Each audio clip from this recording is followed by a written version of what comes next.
said, no, I didn't see them. Rasulullah then informed him of the names of the people that were sitting to go ahead and ambush Rasulullah. Anyways, that's the maqam of Hudayfa Yaman. And Abu Dhar, you already know his maqam. Abu Dhar writes this letter. Look at what we're trying to prove here is leaving revenge in the hands of Allah subhanahu wa ta'ala. So this is what Abu Dhar writes. He, of course, just a little background of Abu Dhar is that he's someone who was, of course, a companion of Rasulullah. He was a companion of Amir al-Mu'mineen as well. And in the time of third caliph, he was sent into exile in a place called Rabza, and that's where he passed away in that difficult, place where he was away from everyone, family, and even community. So he writes this letter. He says to Hudayfa, he says, "Oh my brother, fear Allah, so that your eyes shed lots of tears, and always be careful when it comes to your heart. Stay vigilant at night and submit your body in obedience to Allah. One who knows that God's anger only results in the fire of Jahannam, it is incumbent upon him to keep in mind until he knows that Allah is well pleased with him." Now, this one passage itself requires in-depth analysis. Every word that he's saying, shed tears. Why shedding tears leads to, for example, being careful in front of Allah subhanahu wa ta'ala, making you a little bit vulnerable, for example, and your heart is ready for obedience to Allah subhanahu wa ta'ala. Your heart continues to strive until you know that Allah is pleased with you. And when do we know that Allah is pleased with us? Hatta ataqal yaqeen. When does this yaqeen come? Yaqeen doesn't come in this life. Yaqeen comes when a person dies. So in other words, Abu Dhar is saying, continue this practice until death comes upon you. Because no one can be sure that tomorrow all my actions are accepted. In this lifetime, nobody can say with 100% certainty. Forget about you and I. These infallible ma'asumeen, they were saying the same exact thing. When a person came to our Prophet and he said to him, "Oh Rasulullah, how much will you worship? Quran is telling you to stop so much worship. How much will you worship? Jannat and Jahannam is in your hands." And Rasulullah responded that, "Do you want me to be, abdan shakura? That I should be thankful servant to Allah subhanahu wa ta'ala." So their ability to continue to do all of this, even though they know where they're headed. This is where we see, even in the kalam of other awliya Allah, that we don't know. Regarding Imam Hassan al-Mujtaba alayhi salatu wasalam. Allahumma salli ala. When a person came, Imam gave away everything that he had. Then he gave away again. Then he gave away. So many times you find in the life of one of the, highlights of the life of Imam Hassan was what? His generosity, sakhawat, right? Whether it comes to his sufra, when it comes to wealth. That's what our second, not that other imams are not generous, but he's known for generosity, right? Sakhawat is, in other words, his name. When someone said, "How much will you give?" Imam says, "If I only knew which one of my charities was accepted by Allah subhanahu wa ta'ala, I'll stop." I don't know if any one of these charities that I have given has been accepted by Allah subhanahu wa ta'ala. So I'm going to continue to give, hoping that one of them is what? Maqbool in the barakah of Allah subhanahu wa ta'ala. So you continue to worship, you continue to shed tears, you continue to show obedience until that day of judgment comes in front of you. So he said he should continue to weep and shed tears and worship, especially at night. The one who knows that God's pleasure will result in Jannah, in paradise.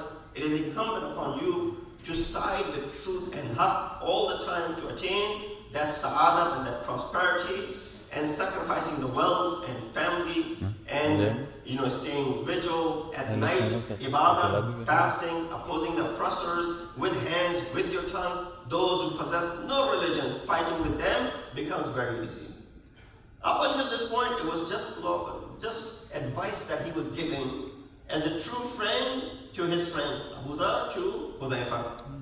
Then he says, "Oh my brother, you are at ease," because Hudayfa was governor of Basra at that time. He said, "You are at ease. You're living a relatively easier life." Sort of like, put yourself in his shoes.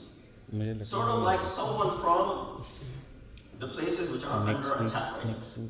from Gaza, from Lebanon, from Iran, from Palestine. Someone writes a letter to you saying you are at ease. No, nothing is bothering you right now. We are constantly living under fear. That's what Abu Dhar is saying to Hudayfa. He says what? Oh my brother, you are at ease in a distant place. We are also in a distant place. And I too entrust my afflictions and sorrows to Allah subhanahu wa ta'ala. He's not saying come for my help. Abu Dhar is not saying you are in power, come for my help. He said no, I'm going to entrust my afflictions and sorrows to Allah. I complain to Allah that the oppressors have prevailed over me. By Allah, I saw with my own eyes and heard with my own ears the zulm and the crimes that were being committed. And because I felt the religious responsibility, I rose up against them. I did not sit idly. That's what Abu Dhar did. He rose up, he continued to talk about it. And that is the reason he was put into exile. So many people stayed, they weren't put into exile. Just like Imam Hussein, if he doesn't get up, he will remain alive. His family is untouched. Nothing will happen. Karbala would not happen. But did he choose that path? No, he got up. He said, I rose up against them. As a result, I was deprived of my share, taken from city to city, separated from my relatives, my brothers, the sanctuary of the noble prophet, his Medina, and now here I remain as a stranger. He's in Ramzan. And that's where his shahadat or his wafa takes place. So this is a plea where Abu Dhar is saying that I leave my revenge to Allah subhanahu wa ta'ala. Now, Hudayfa receives this letter. This is well documented, of course, in the books of history. He receives this letter, and after saying, oh brother, I received your letter, this and that, it's a great favor to have you as a friend and all that stuff. He said, oh my brother, I have come to know of what you wrote and described concerning your departure, its estrangement and exile. By Allah, the affliction and hardship that have befallen you have weighed heavily upon you. Of course, as the Riwayah says, if one of the part of the body is suffering, the entire body feels the pain. You are my fellow brother in Islam, you are suffering, so I feel your pain after hearing about what you have gone through. If it were possible for me to remove them through wealth, I would most willingly have sent money, spent my property in the way so that Allah subhanahu wa ta'ala would remove your suffering. Oh brother, do not grieve over what has passed from your hands, and do not be saddened by the calamities that have come to you. Rather, regard them as a good and beneficial for yourself and await for the reward from Allah subhanahu wa ta'ala. These are not the words of Masumi. You say, well, some of these words would come from someone who's Imam, someone who's infallible. This is merely the companions of Imams in the name of Abu Dhar and Hudayfa Yamani. He said, these trials and calamities have encompassed all the peoples and tribes of the Arabs. In this time, whoever is more oppressive is more honored. Look at how those words could be true today as well. Let me repeat what I said. He said, whoever is more oppressive is more honored. And whoever is more pious is more humiliated. May Allah protect me and you from the evil of an age whose people are such as this. In every state and in every time, I do not refrain from the supplication of Allah subhanahu wa ta'ala, and I continue to pray to Allah subhanahu wa ta'ala by reciting in the Ladina yastakbiruna an ibadati sayadkhuluna jahannama dakhirin, that those who stay away from making dua from Allah subhanahu wa ta'ala, what happens to them? They will be entering into Jahannam in such humiliation. I seek refuge in Allah from being arrogant in His worship and from turning away from obeying Him. So he concludes the letter in this way. The point of mentioning, of course, there's more details to what Abu Dhar had written, which I skipped, and there were more details to what Hudayfa Yamani has responded, which I skipped. You live in this age of technology where you can just Google the letter between, Abu Dhar and Hudayfa, and you get the entire text. And I would urge you to go ahead and read through this so that you can acquaint yourself with not just what I said, making a few bullet points, but the entirety of how that was being represented and how it can be related to what we are going through today. We ask Allah subhanahu wa ta'ala to give us the tawfiq and ability to follow the command and the teachings of Ahl-e-Bait, alayhi salatu wa salam.